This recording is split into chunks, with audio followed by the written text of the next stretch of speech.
কি করবে তুই? আমি হালকে পিছন থেকে জামা টেনে ধরবো। পয়গম্বর ইউসুফ আলাইহিস সালামকে জামা টেনে ধরছিল কি? কে ধরছিল? ওই সময় এটা ছিল না, পিছন থেকে ধরছে। শিশু দুগ্ধপুষ্ট বাচ্চা, কোলের বাচ্চা, ওসাহিদা শাহিদুম মিন আহলিহা, দুগ্ধপুষ্ট শিশু বাচ্চা সাক্ষ্য প্রদান করেছিল যদি ইউসুফের জামা সামনের দিক থেকে ছিঁড়া থাকে ইউসুফ অপরাধী, জামা যদি পিছনের অংশে ছিঁড়া থাকে তাহলে জুলাইখা অপরাধী। ফালাম্মা রাআ কামিসাহু কুদ্দা মিন দুবুরিন ক্বালা ইন্নাহু মিন কাইদিকুন। এটা একটু পরে বলতেছে। ইবলিস বলল পিছন থেকে থাবা দিয়ে ধরবো, এরপরে যদি না পারি ওয়ান আইমানিহিম ডান দিক থেকে ধরবো, তাও যদি না পারি ওয়ান শামাইলিহিম বাম দিক থেকে ধরবো। এইভাবে ইবলিস আমাদেরকে অ্যাটাক করবে আল্লাহর সঙ্গে সে এলান করে ঘোষণা করে জানায়। এরপরে বলে দিয়েছে ফাবি ইজ্জাতিক লাউবিয়ান্নাহুম আজমাইন, আপনার ইজ্জতের আপনার ক্ষমতা কসম করে বলতেছি একজনকে জান্নাতে যেতে দেব না। সর্বনাশ করব, ভয়ঙ্কর অবস্থা। ওই ইবলিসের ওই পথেই তো আমরা চলতেছি, ঠিক না? ওই পথেই চলতেছি। খুব খেয়াল করে দেখেন, ইবলিসের চেয়েও নারী শক্তিশালী। কোরআন আয়াত কি বলে দেখেন, যখন পিছন থেকে ছিঁড়া পয়গম্বর ইসরায়েলের জামা এটা দেখা গেল, ওই আজিজ মিসর যখন জানায় দিল ইন্নাহু মিন কাইদিকুন্না, এটা তো তোমাদের নারীদের চক্রান্ত।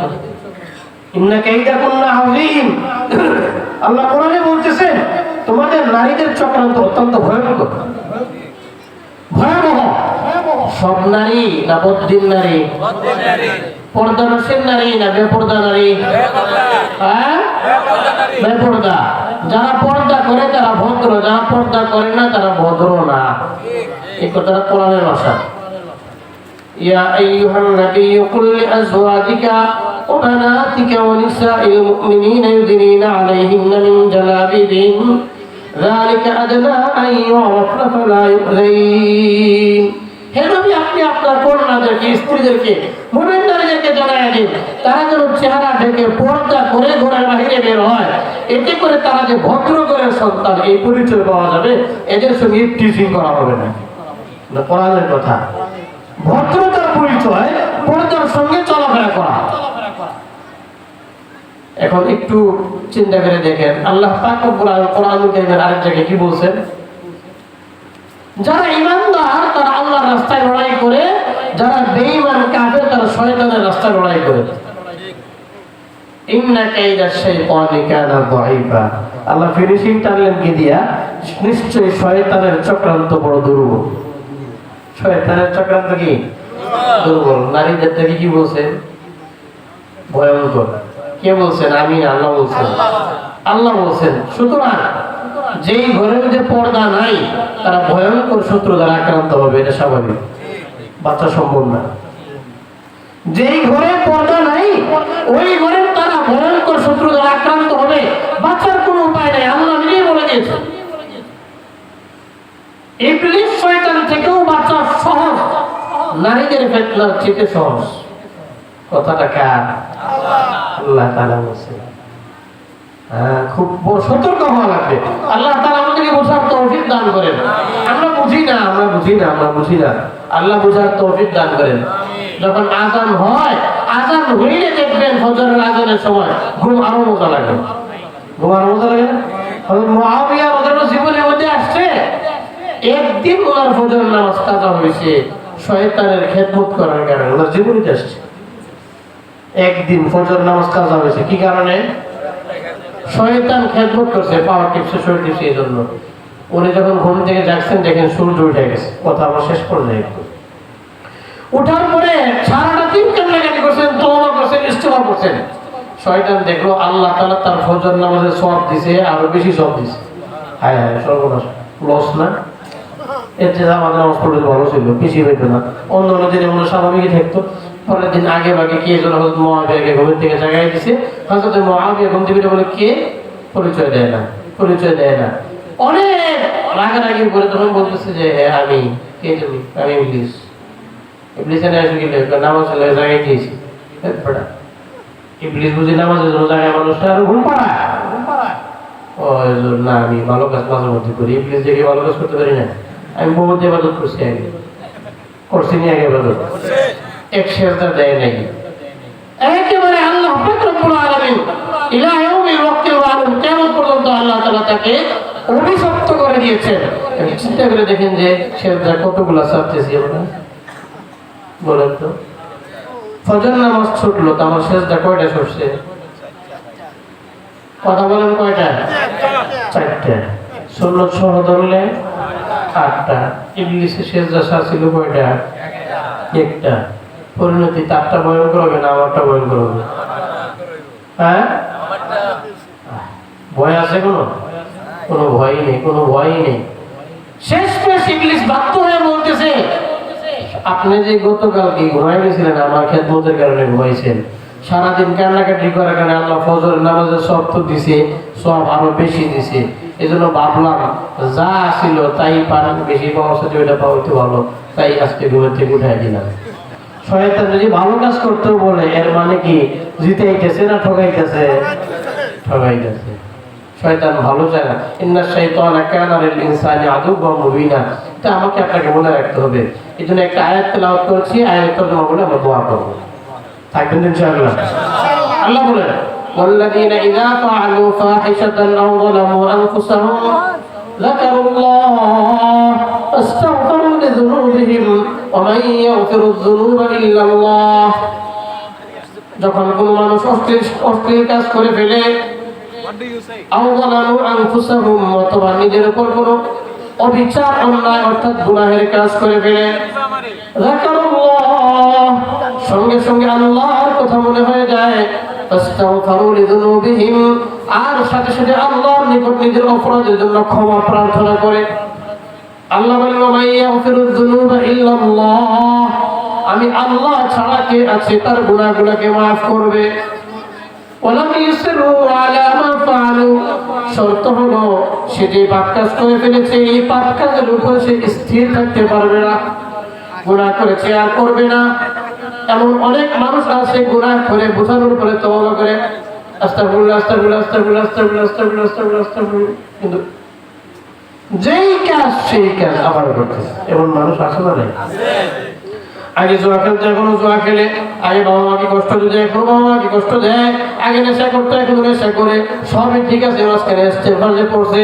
এটা কি তওবা হয়েছে নি হ্যাঁ ডেলি 99 বার বললো তওবা তওবা তওবা তওবা হবে নি হ্যাঁ হাজী সাহেবের 9 ছেলে কয় ছেলে 9 ছেলে 3 জন হইলে 1 জন হয়ে যেত আর 3 জন হইলে কি তো 1 জন হয়ে যেত 9 ছেলে বড় হওয়ার পরে বুড়া বয়সে হজে গেছে হজের থেকে যখন আসছে আসার পরে আবার আগের মতো বাজারে 9 ছেলে নিয়ে ধান বেচার জন্য বাজারে গেছে তখন এক কাস্টমারকে জিজ্ঞাসা করছে হাজী সাহেব এই জায়গায় কয় মন ধান আছে হাজী সাহেবের 10 মন ধান আছে এখন যেই লোক কিনতে আসে এই লোকের ছেলেমেয়েরা বলতেছে একটু মাইক পায়ে করে নেন বাবে কলার দিয়েছে থাপ্পড় হাজী সাহেব মাত্র হজের থেকে আসছে তুই তো শুনে বলার পরে আবার মাইক পানিতে হবে তার অসম্ভব ব্যাপার আল্লাহর ঘরে অপমান হবে এটা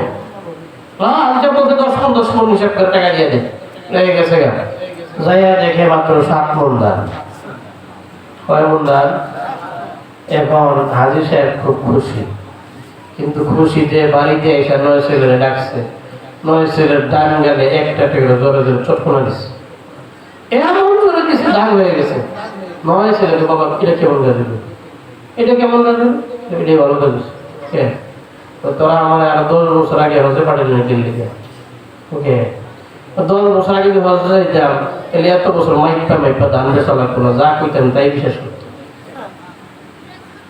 এই জন্য বুঝে হজ হ্যাঁ আল্লাহ বলেন শর্ত কি ওয়ালাম ইউসিরু আলা মা ফাআলু যে গুনাহ করে ফেলেছে এই গুনাহ কোনোদিন করবে না ওহুম ইয়ালামুন গুনাহ জানে এটা গুনাহ এটা করবে না অজান্তে যদি করে ফেলে আল্লাহ মাফ করে দেন সুতরাং আমার আপনার জীবনে যতগুলো গুনাহ হয়ে গেছে দিলের মধ্যে কালো দাগের মতো বসে যায়। যখন বান্দা তওবা না করে দ্বিতীয় গুনাহ করলে আরেকটা কালো দাগ বসে। এইভাবে গুনাহ করতে করতে দিলটা পুরো কালো হয়ে যায়, আর ওই দিলের মধ্যে কোনো ভালো কথা ভালো লাগে না। হুজুরের কথা বললে বলে মোল্লা পেট পেট করে গেল, হুজুরকে খাইয়া দেয় কেমন খাই, নামাজের কথা কয়, হুজুরে খাইয়া দেয় কেমন গেলে খেলাফত কায়েমের কথা কয়। কেন হুজুরে এত কথা কয়? এটা কখন বলে? কখন বলে? কথা বলেন, কখন বলে? এটা যখন গুনাহ করতে করতে অন্তর কি হয়ে যায়? কালো হয়ে যায়। আর যখন তওবা করা হয়, তওবা করার মাধ্যমে দিল পরিষ্কার হয়। আর ওই পরিষ্কার দিলওয়ালা ছাত্র যে স্কুলে পড়ে তারা বলে মাহফিলের আয়োজন কর, গান বাজনা দেওয়া যাবে না, কি দেওয়া যাবে না? গান বাজনা দেওয়া যাবে না। একেবারে দৃষ্টান্তমূলক সুন্দর একটি দৃষ্টান্ত উপস্থাপন তারা করেছে। তবে একটা আবদার আমি কর্তৃপক্ষের কাছে রেখে এসেছি, হুজুরের কাছে বলতেছি, কর্তৃপক্ষের কাছে বলবো, ক্লাস 5 এর থেকে উপরের সকল ক্লাসগুলোতে ছাত্র ছাত্রীদের আলাদা ক্লাসের ব্যবস্থা করবেন। আমি জোরালো দাবি জানাচ্ছি আপনাদের কাছে, যদি করেন ইনশাআল্লাহ এই প্রতিষ্ঠানটা একটা মাইল ফলক হবে, আদর্শ প্রতিষ্ঠান হবে ইনশাআল্লাহ। যতবার 9 বছর বয়সের একটা মেয়ে, তার দিকে যে টাকা আর এই মেয়ে যার দিকে টাকা, প্রত্যেকটা দৃষ্টিতে হাদিসে পাকে বলা হয়েছে জিনার গুনাহ আমলনামায় লেখা হবে। নাউজুবিল্লাহ, শ্বশুর বলে যায় করে নাউজুবিল্লাহ করে। এই কারণে কওমি মাদ্রাসা, আলিয়া মাদ্রাসা ইসলাম শেখানো হয়, কিন্তু দেখবেন ছাত্র ছাত্রী সহশিক্ষা পাশাপাশি। এজন্য আজকে যেহেতু এই স্কুলের মধ্যে দিনিয়াত শেখানো হয়, কোরআন সুন্নাহর তালিম দেওয়া হয়, তাই আমি এই আবদারটা করে গেলাম এই স্কুলটা যেন একটা আদর্শ স্কুল হয়ে যায়, গোটা দেশের জন্য একটি আদর্শ যেন হয়। আল্লাহ কবুল করুন বলে আমিন। সম্ভব কি সম্ভব না? আমার জানা মতে 2 থেকে 3টা স্কুল আমি জানি এমন আছে যেখানে সম্পূর্ণ আলাদা, মেয়েদের ক্লাস আলাদা, ছেলেদের ক্লাস আলাদা, আমার জানা আছে, তাই বলতেছি। এটা সম্ভব, ব্যবস্থা করবেন ইনশাআল্লাহ। আল্লাহ তাআলা কবুল করুন বলে আমিন। প্রত্যেকটা ছাত্রকে আদর্শ নাগরিক, সুনাগরিক, ভালো মানুষ হওয়া, আল্লাহর খাঁটি বান্দা হওয়া, প্রত্যেকটা ছাত্রীকে আদর্শ নাগরিক, আদর্শ মা, আদর্শ বোন, আদর্শ স্ত্রী, আল্লাহর পছন্দনীয় বান্দি হওয়ার তৌফিক দান করুন বলে আমিন। হাজী সাহেব বয়স অনেক হয়ে গেছে, মসজিদ করেছেন, প্রতিষ্ঠান করেছেন, মাদ্রাসাকে মহব্বত করেন, উলামায়ে কেরামকে মহব্বত করেন, আপনারা সকলে আছেন, আপনারা মহব্বত করেন বিদায় আলেমদের ডাকে এসেছেন। এই গভীর রাত 12টা পার হয়ে গেছে, উলামায়ে কেরাম কথা না বললে আপনারা বসে থাকতেন না, থাকতেন। এটা মহব্বতের আলামত। এটা কিসের আলামত? আলমারউ মা'a মান আহাব্বা, যে যাকে মহব্বত করবে হাসরটা তার সঙ্গে হবে, হাসরটা তার সঙ্গে হবে। মান আহাব্বা সুন্নতি ফাকাদ আহাব্বানি, নবী বলেন যে আমার সুন্নতকে মহব্বত করলো সে আমাকে মহব্বত করলো। মান আহাব্বানি কানা মাই ফিল জান্নাহ, আর যে আমাকে মহব্বত করলো সে জান্নাতে আমার সঙ্গে থাকবেন। হযরত মুআয ইবনে জাবাল রাদিয়াল্লাহু নাম শুনছেন আপনারা? উনাকে আল্লাহ রাসূল ইয়ামানের গভর্নর বানায় যখন পাঠিয়ে দিয়েছেন, তো নবীজি মদিনা থেকে উনাকে আগায় দিচ্ছেন। হযরত মুআয ইবনে জাবাল ঘোড়ার উপরে বসা, নবীজি পায়ে দল হাঁটতেছেন নিচে দিয়া, হযরত মুআযের সঙ্গে কথা বলতেছেন আর আগায় দিতেছেন। কথা বলতে বলতে এক সময় সরকারে দোয়া আলম নবীজি বললেন, মুআয হয়তো এমন হতে পারে আগামী বছর তুমি আসবে কিন্তু আমার মোলাকাত তুমি পাবে না। এতটুকু কথা হযরত মুআয ইবনে জাবালের কানে যাওয়ার সঙ্গে সঙ্গে হিচকি দিয়ে কান্না শুরু হয়ে গেল। তিনি ঘোড়ার উপর থেকে জমিনের মধ্যে পড়ে গেলেন। সরকারে দো আলম হযরত মুআযকে জমিন থেকে উঠালেন, উঠিয়ে সান্ত্বনার বাণী শোনালেন। শোনায় বলতেছে, ইয়া মুআয ইন্নী লা উহিব্বুকা ইয়া মুআয, হে মুআয আল্লাহর কসম করে বলি আমি তোমাকে মহব্বত করি। বলেন সুবহানাল্লাহ। আরে ভাই, আমি আপনি বলি যে আমরা আল্লাহর রাসূলকে মহব্বত করি।